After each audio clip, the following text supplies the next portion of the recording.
Hello students, अब हम करेंगे थोड़ा एग्जांपल से समझते हैं डेबिट क्या है, उसका नेचर क्या है और क्रेडिट का नेचर क्या है। ठीक है, उसके बाद हम मॉडर्न अप्रोच करेंगे आज। अब हम ये देख रहे हैं ना, एसेट ट्रक जो है हमारी एसेट है, और जो इसके अंदर पेट्रोल डेली डलेगा, डीजल डलेगा डेली, ये भी एक्सपेंस है, ये एक्सपेंस है और एसेट हमारी ट्रक है।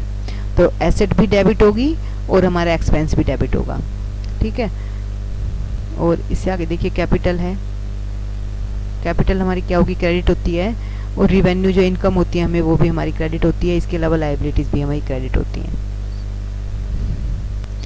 अब है मॉडर्न अप्रोच। अभी तक हम ट्रेडिशनल अप्रोच कर रहे थे ना, इससे पहले हमने ट्रेडिशनल अप्रोच किया, अब हम कर रहे हैं modern approach. Rules of debit credit under modern approach: increase plus in asset are debits. Asset debit होती हैं, अगर और नई एसेट खरीदेंगे तो इंक्रीज हो जाएगी, और डिक्रीज कब होगी, जब उनको क्रेडिट कर देंगे तो डिक्रीज हो जाएगी। Increase in expense are debit, decrease are credit. Increase in liabilities are credit और decrease are debit. Increase in revenue are credit, decrease are debit.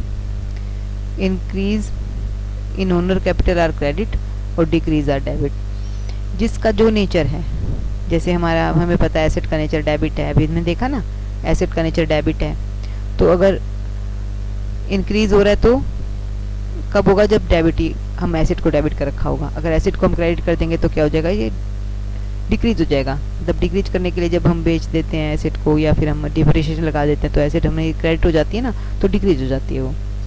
बस यही समझना है हमें, जिसका जो नेचर वही हो रहा है तो वो इंक्रीज हो जाएगी, अदरवाइज वो डिक्रीज हो जाएगी। Debit credit mathematics of accounts. Debit and credit are like plus and minus, but a very important difference is there. Plus always means to add, minus always means to subtract.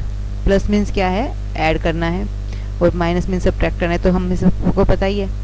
तो हमारा meaning क्या है debit and credit का, depend upon the nature of account.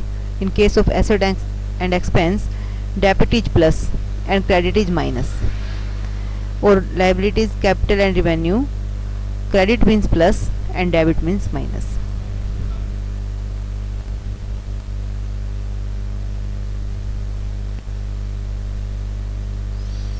Asset for increase debit होगी तो plus हो जाएगी, expense भी डेबिट होगी तो प्लस हो जाएगी, और क्रेडिट होगी तो माइनस हो जाएगी, एक्सपेंस क्रेडिट होंगे तो माइनस हो जाएंगे। अब डेबिलिटीज़ में देखिए, फॉर इंक्रीज, अगर क्रेडिट होगा तो इंक्रीज होगी, डेबिट होगा तो डिक्रीज होगी।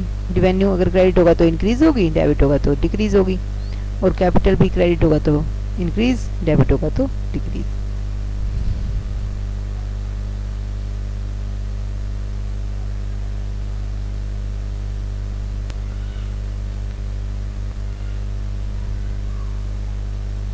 देखो अभी इसमें समझते हैं हम, यूजिंग द मॉडर्न अप्रोच। ये हम इलस्ट्रेशन कर रहे हैं, using modern approach of debit and credit. Commenced business, तो कैश आया, जब बिजनेस स्टार्ट करते हैं तो क्या आता है, कैश आता है हमारे पास कैपिटल के रूप में, तो कैश डेबिट कैपिटल हो जाता है। अब कैश आएगा तो कैसे क्या है, कैश हमारी एसेट इंक्रीज हो जाएगी और कैपिटल भी इंक्रीज हो जाएगी। फिर है बोट गुड्स फॉर कैश, तो कैश हमारा क्रेडिट हो गया, लेकिन ये एसेट है तो डिक्रीज हो जाएगी क्योंकि क्रेडिट है। परचेज डेबिट हुआ है, एक्सपेंस है तो इंक्रीज हो जाएगी क्योंकि एक्सपेंसेस का नेचर डेबिट होना ही होता है।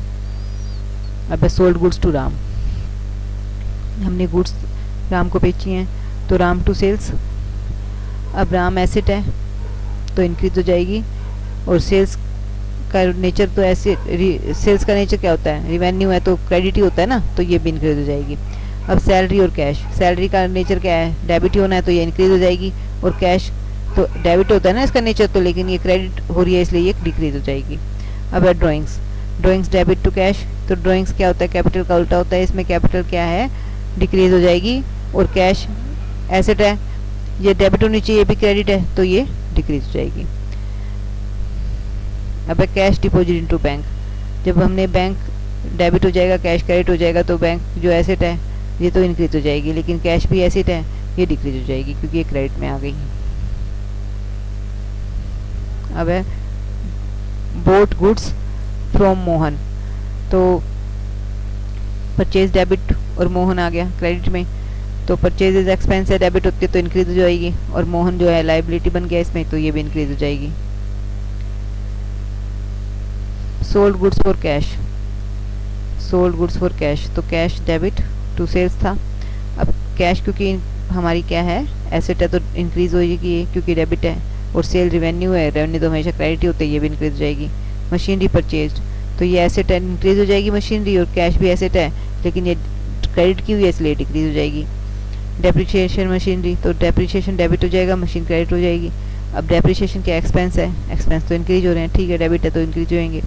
और जो मशीनरी है उसका नेचर एसेट है, एसेट तो डेबिट होनी चाहिए लेकिन क्रेडिट में आ गई इसलिए डिक्रीज हो जाएगी। Thank you students.